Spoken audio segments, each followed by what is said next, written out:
Hallo, ich bin Andra und ich arbeite in der Melde- und Informationsstelle Antiziganismus Rheinland-Pfalz. Vielleicht erkennst du meine Stimme von unseren animierten Videos. Wenn nicht, kannst du später kurz reinschauen. Heute geht es aber nicht um Animationen, sondern um ganz konkrete Personen. Wir haben nämlich Menschen mit unterschiedlichen Hintergründen gefragt, wie sie mit Antiziganismus in ihrem Alltag konfrontiert werden. Ich bin jenisch. Ich bin Roma. Ich bin Sinto. Mein Vater ist Deutscher gewesen. Aber beginnen wir mit dem Anfang. Was ist eigentlich Antiziganismus?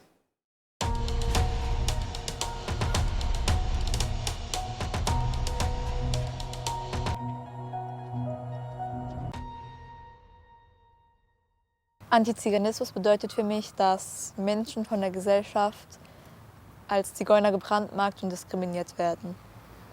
Ein gutes Beispiel davon gibt es in meiner eigenen Familie, die damals in der NS-Zeit in einem Dorf in Rülsheim gewohnt haben, dann 1940 deportiert wurden und nach ihrer Deportation an den Waldrand gesetzt wurden und somit diesen gesellschaftlichen Vorstellungen von Zigeunern entsprachen. Ich würde sagen, Antiziganismus ist eine Art Instrument, um Probleme innerhalb einer Gesellschaft irgendwie zu verschleiern, indem man sie einer Gruppe zuschiebt. Das muss auch keine konkrete Gruppe eigentlich sein. Beim Antiziganismus ist das, würde ich sagen, nicht der Fall, aber man sucht sich quasi, man konstruiert sich eine Gruppe, auf die man Probleme in der Gesellschaft abladen kann. Antiziganismus ist für mich der Rassismus, der sich gegen die sogenannten Zigeuner richtet, also der geprägt ist mit Stereotypen und Vorurteilen. Das kann sich verbal, aber eben auch mit körperlicher Gewalt äußern. Und das ist leider etwas, was immer noch in unserer Gesellschaft sehr verbreitet ist und was ich auch selbst schon häufiger leider miterleben musste. Und was ist halt Antiziganismus? Es ist ja diese Erscheinungsform, dieses Stereotyp des Z-Wortes in unserer Gesellschaft. Und davon sind halt auch Sinti und Roma betroffen, aber nicht nur Sinti und Roma. Und deshalb eine Stelle, eine Fachorganisation und eine Anlaufstelle wie mir ist sehr wichtig. Genau, Antiziganismus ist eine Form von Rassismus. Und wie mein Kollege von Mia Bund vorhin meinte, ist es sehr wichtig, solche Vorfälle zu melden, denn nur so können wir den Entscheidungsträgerinnen zeigen, in welchem Ausmaß Antiziganismus in Deutschland heute noch präsent ist. Dafür kannst du dich in Rheinland-Pfalz an mich wenden, in anderen Bundesländern an meine Kolleginnen in Sachsen, Bayern, Hessen, Berlin, aber auch an Mia Bund. Wenn wir über Antiziganismus reden, dann müssen wir uns, glaube ich, zuerst mal fragen, wo überall begegnen wir denn Antiziganismus? Und ich denke, das Erschreckende ist, dass man dann feststellen muss, überall. Es ist ein ganz fester Bestandteil des Alltags, und zwar in zwei Richtungen. Auf der einen Seite gibt es eben die Menschen, die alltäglich Antiziganismus am eigenen Leib erleben. Und auf der anderen Seite gibt es dann natürlich auch diejenigen, die diesen Antiziganismus ausüben, die also rassistisch handeln. Und das ist ein Problem, das erstmal an sich wahrgenommen werden sollte. Ich selbst habe auch schon Antiziganismus erfahren, mehrfach sogar. Am schlimmsten war es an einem Fastnachtsumzug in Herxheim in der Pfalz. Dort waren wir ganz normal mit Familie, haben wir am Umzug teilgenommen, waren mit einem 11-jährigen Kind auch dort. Eigentlich im Grunde genommen, wie man das so kennt, für Süßigkeiten zu sammeln. Also es ist nicht so, dass wir da alkoholisiert waren, ganz im Gegenteil. Und nach relativ kurzer Zeit hat sich ca. 10 bis 15 Meter von uns eine Gruppe von Jugendlichen ganz klar rechts von uns positioniert, haben angefangen rumzupöbeln. Das haben wir anfangs noch ignoriert. Und nach relativ kurzer Zeit flogen die ersten Bierflaschen und Bierbecher in unsere Richtung. Und das ging dann weiter, bis es dann wirklich zu Handgreiflichkeiten halt eben kam. Mich hat es da zum Beispiel halt so erwischt, man ist zu dritt auf mich losgegangen. 2 Leute hatten mich an den Arm gepackt. Hinter uns war von einem Haus eine Hofeinfahrt, da war das Tor geschlossen. An dem Tor war ein Briefkasten befestigt. Und man hat mich dort quasi gepackt, dort reingedrückt und ist halt, wie gesagt, auf mich losgegangen. Uns blieb letztendlich, gerade auch weil wir halt eben eine Minderjährigen dabei hatten, nichts anderes übrig, als ja, regelrecht von diesem Umzug zu fliehen. Ich habe Antiziganismus meistens in Rumänien erlebt. Man kann sagen, in allen Bereichen der Gesellschaft, angefangen von Kindergarten, Schule, alltäglichen Einkauf, Gang zu den Behörden, überall einfach. Als ich jung war, habe ich mich diskriminiert und verletzt gefühlt. Ich habe es meistens einfach hingenommen. Von Antiziganismus sind also strukturell vor allem Sinti, Roma, aber auch Jenische und Traveler betroffen. Die europäische Dominanzkultur projiziert auf diese Gruppen seit Jahrhunderten bestimmte Stereotype und stellt sie als Feindbilder und Sündenböcke dar. Ihre Ausgrenzung ist daher in den Strukturen der europäischen Gesellschaft so fest verankert, dass wir auf sie automatisch durch eine antiziganistische Brille schauen. Individuell können aber in einzelnen Fällen auch Mitglieder der Dominanzgesellschaft antiziganistisch angefeindet werden, wenn man sie mit bestimmten antiziganistischen Klischees in Verbindung bringt. Vor einigen Jahren musste ich beruflich weg und habe ich den Vorschlag bei meinem Chef gemacht, da die Zeit ziemlich schlecht war, dass ich mit dem Wohnwagen dorthin fahre auf die Einsatzstellen, meine Projekte. Und das habe ich dann auch gemacht und wurde dann in Holland, wo das Projekt war, sehr stark angefeindet, ja, angekreidet, fast ausgegrenzt, weil ich auch mit einem Wohnwagen angereist bin, der für immer noch viele, ja, das sind da die Wohnwagen und das sind bestimmt dann solche Leute, mit denen wollen wir nichts zu tun haben. Das ging dann so weit, dass die uns nach Monaten dann alle, obwohl wir keine Sinti oder Roma-Angehörige hatten, die haben uns vom Platz geschmissen. Alle. Rigoros. Leute, die dort gewohnt haben, seit 8 bis 10 Jahren. Andere Nationalitäten haben sie komplett entfernt, mich auch. Dass Antiziganismus in allen Bereichen des Lebens von Betroffenen vorkommt, bestätigt auch der erste Bericht der Melde- und Informationsstelle Antiziganismus. Alltag, Wohnkontext, Behörden, Bildungseinrichtungen, Internet, Arbeitswelt. Und wann beginnt das alles? Was ich besonders erschreckend finde, ist, dass diese Erfahrungen von Rassismus oder Antiziganismus, die berichtet werden, dass die von frühester Kindheit an beginnen. Das heißt, eine Grunderfahrung wird in der Kindheit gemacht, in der Kita, Kindergarten, in der Schule. Und das ist unglaublich erschreckend, weil das sind ja genau die Institutionen, die das Gegenteil bewirken sollen. Das sollen Rassismus und angstfreie Räume sein. Und dass es gerade in diesen Institutionen so weit verbreitet ist und Kinder schon von frühesten Kleinkindjahren an damit konfrontiert sind, das ist furchtbar und da muss es sehr viel mehr Reflexion und auch Gegenmaßnahmen geben. Also ich habe vor allem in meiner Kindheit und Jugend Antiziganismus erlebt. Das war in der Schulzeit. Das war so, dass irgendwann jemand herausgefunden hat, dass meine Mutter eben Sintetzer ist und dann ja, gingen die Vorurteile rund und die Eltern haben teilweise ihren Kindern gesagt, dass sie eben nicht mit mir spielen sollen. Und dann habe ich einfach in meiner ganzen Schullaufbahn immer wieder eben ja mit Vorurteilen und ja, teilweise auch körperlicher Gewalt ja, das miterleben müssen. Und ja, das hat mich natürlich in meiner Kindheit und Jugend sehr geprägt und hat dazu geführt, dass ich mich mit dem Thema einfach auch noch viel intensiver dann angefangen habe zu beschäftigen. Ich habe zum Beispiel die Geschichte, das muss etwa in der 4. Klasse gewesen sein. Da habe ich zu einem Mitschüler gesagt, einfach so im Unterricht, ich bin Zigeuner. Das hat meine Lehrerin gehört und kam dann zu mir und hat mich ein bisschen böse angeschaut und meinte dann zu mir, das heißt aber Sinti und Roma. Ich war da 9 oder 10 Jahre alt, ich habe noch nie gehört, was Sinti und Roma sein sollen. Und ich dachte mir einfach nur, ich bin ja jenisch. Immer wenn ich Leuten sage, ich bin jenisch, ist die Reaktion eigentlich immer die gleiche. Ich werde gefragt, was? Ja, was sind Jenische? Kurz gesagt, Jenische sind eine transnationale europäische Minderheit, die vor allem in Süddeutschland, Österreich und der Schweiz heimisch ist.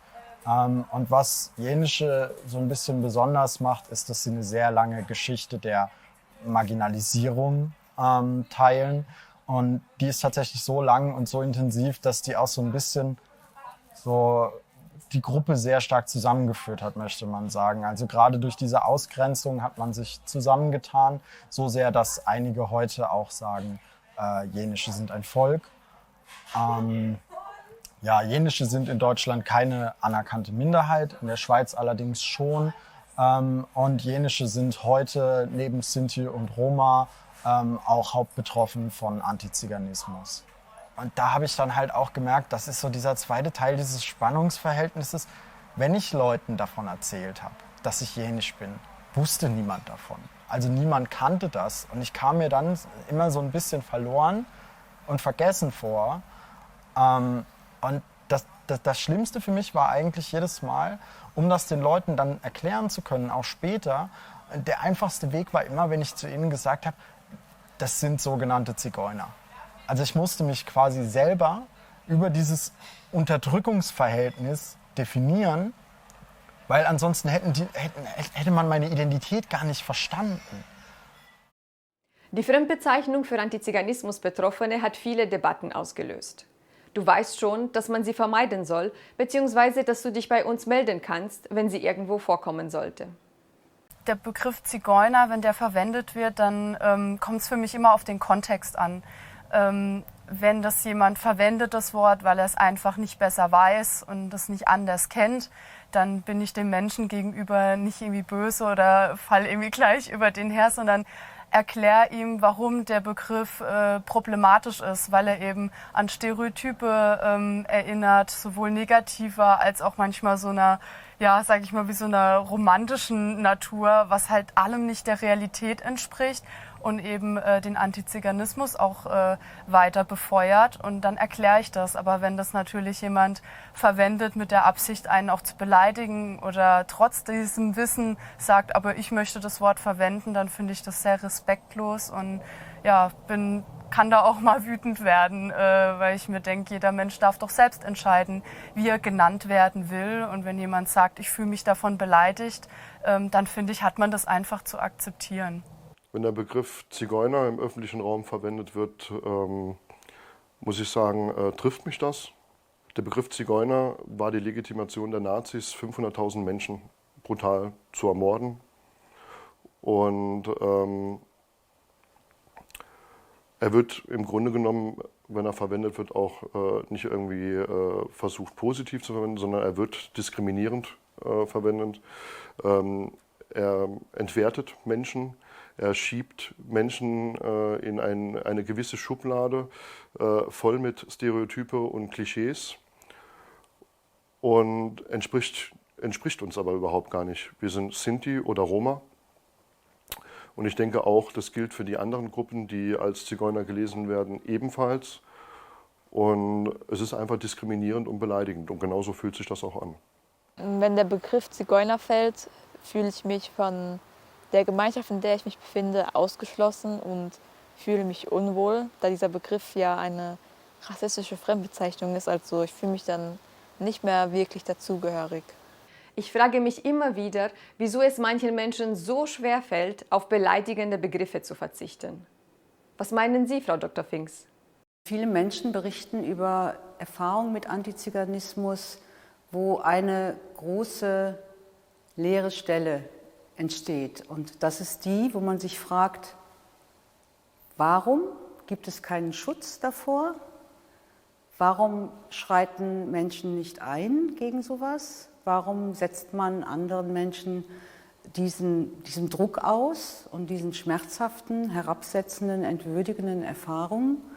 Und das ist auch eine Sache, die vielleicht in ihrer ganzen Tiefenwirkung mal gesehen werden muss, dass es eben keinen Schutz davor gibt oder viel zu wenig und dass sich das nicht nur auf individuelles Handeln bezieht, also ob das jetzt Lehrerinnen sind oder Lehrer, sondern dass es eben ganz tief in die Breite auch der Gesellschaft reicht und dass es vor allen Dingen auch in Institutionen anzutreffen ist.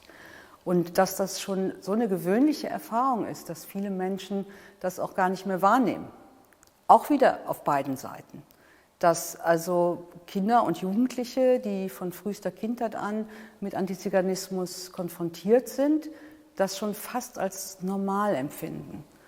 Und auf der anderen Seite, dass eben diese Normalisierung von Rassismus, diese Normalisierung von Antiziganismus in der Gesellschaft einfach auch nicht mehr auffällt. Das ist nichts Spektakuläres, das passiert halt jeden Tag. Es waren 150 Menschen um uns herum, direkt im näheren Umfeld. Viele haben das mitbekommen, gesehen, keiner ist eingeschritten. Und als wir die Flucht quasi ergriffen haben, sind wir Richtung Umzug Anfang, wo auch die Polizei stationiert war. Denen haben wir das gemeldet. Die Polizei hat das als alkoholisierte Jugendliche abgetan und eigentlich fast schon so getan, als wäre das normal. Dass das nicht so war, wurde dann im Endeffekt bestätigt. Ich hatte eine ärztliche Untersuchung im Nachgang mit sehr starken Rückenschmerzen. Ich hatte 2 Wirbel angerissen. Und es war in der Tat so, dass die Kriminalpolizei aus Ludwigshafen einige dieser Gruppe als Täter identifizieren konnte. Und es ging sogar bis zu einer Anklage vor Gericht. Viele meiner Freunde und Verwandten nehmen es nicht mehr wahr, da es leider zu einem alltäglichen Phänomen geworden ist. Es ist ein fester Bestandteil unseres Lebens. Und deswegen nehmen sie es fast nicht mehr wahr. Und was ebenso wichtig ist festzustellen, ist, dass Antiziganismus eben sehr viele Facetten hat. Das kann über Sprache passieren, das können verbale Ausfälle sein, das können aber auch gewalttätige Aktionen sein und das können allgemein atmosphärische Dinge sein, wie zum Beispiel, dass gesendet wird, du gehörst nicht dazu, dass so ein Wir und Ihr aufgemacht wird. Und das ist natürlich, wenn man sowas von kleinster Kindheit an erlebt, etwas, was einen durchaus auch prägen und sehr negativ beeindrucken kann. Ich glaube, was das Thema Antiziganismus angeht, war vor allem meine Schulzeit sehr prägend. Ich hatte ja schon die Geschichte mit der Lehrerin erzählt, aber als ich dann auf die weiterführende Schule gekommen bin, wurde der Umgangston ein bisschen rauer, könnte man sagen. Und ich habe ganz, ganz schnell gemerkt, dass das Wort Zigeuner, das ist eine Beleidigung. Das war bei mir in der Familie, war das Wort nicht so stark konnotiert. Ja, und da kam dann ein bisschen Angst in mir hoch. Also weil ich hatte sowieso keine besonders tolle Schulzeit und die wussten ja nicht, dass ich jenisch bin, also dass ich Zigeuner bin. Und ich habe aber immer gesehen, wie sie dann andere Leute schon sehr abfällig so beschimpft haben. Und ich dachte mir dann immer, oh Gott, wenn das jetzt rauskommt, die machen mich doch fertig. So, und das war dann halt, da habe ich es noch mehr in mich reingefressen. Also das war dann noch mehr, ich hatte immer das Gefühl, wie so ein Damoklesschwert, ich habe so ein dunkles Geheimnis. Und wenn das rauskommt, dann habe ich ein Problem, dann habe ich ein ganz großes Problem. Ja, und das wabert immer so in mir mit rum. In der Familie generell, ich glaube, egal wen man aus der Community fragt, die meisten Sinti oder Roma haben leider schon solche Erfahrungen machen müssen. So eben auch meine Schwester oder auch meine Mutter, die eben auch im Alltag oder eben gerade in der Schulzeit häufiger solche Dinge miterleben mussten. Also meine Mutter hat immer zu mir gesagt, ich soll stolz darauf sein, dass ich Sinti bin und dass ich aber überlegen muss, wem ich eben von meinen Wurzeln erzähle, dass die Menschen einfach direkt einen in eine Schublade stecken oder die Vorurteile losgehen, wenn sie das mitbekommen und dass ich deswegen nicht jedem sagen soll, dass ich eben Sinti bin und dass eben nur Leuten anvertrauen soll, denen ich eben vertraue.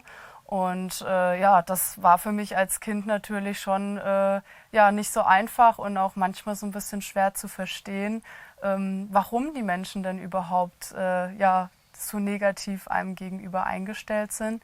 Und mittlerweile ist es aber so, dass ich ganz offen mit meiner Herkunft umgehe, einfach weil ich finde, dass man eben in den Dialog irgendwie auch treten muss. Ich weiß nicht, wie es dir geht, aber mich macht das traurig, wütend sogar. Und ich möchte wissen, wie können wir diese Form des Rassismus bekämpfen?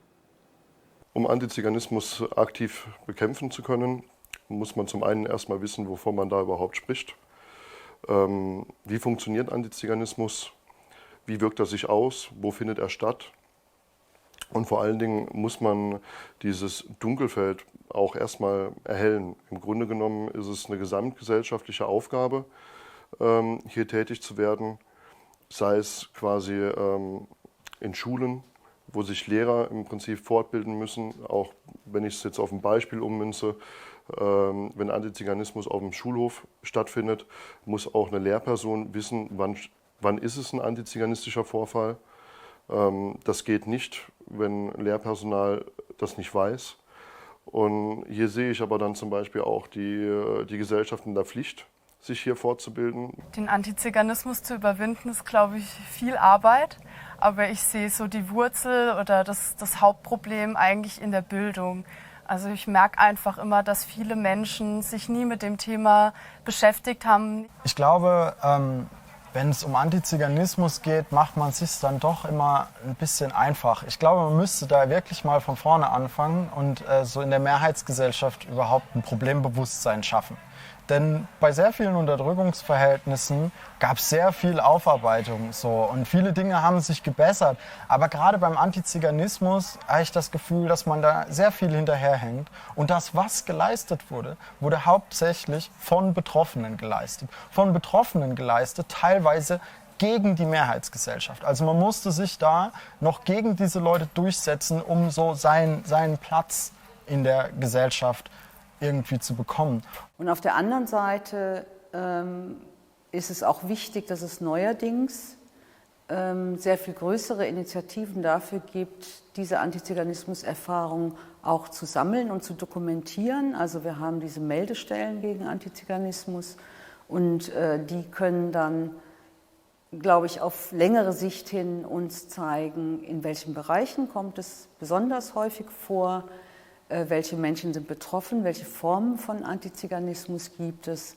Und das eröffnet dann hoffentlich auch die Möglichkeit, wirksamer dagegen vorzugehen und auch darüber aufzuklären. Unsere Verantwortung als Bürger, Mitbürger, Menschen ist, dass wir Antiziganismus bekämpfen zusammen. Und das bedeutet halt, dass wir Antiziganismus erkennen können und das melden können. Und das bedeutet dann auch, Bewusstsein zu schaffen. Es bedeutet, dass Antiziganismus nicht nur ein Problem der Betroffenen ist, es ist ein Problem der Gesellschaft. Und das zu melden, ist schon ein Schritt gegenüber Antiziganismus aufzutreten. Und das ist eine riesengroße Herausforderung. Wie gesagt, es gibt so viele Verschränkungen, wo wir gar keinen Antiziganismus erkennen können.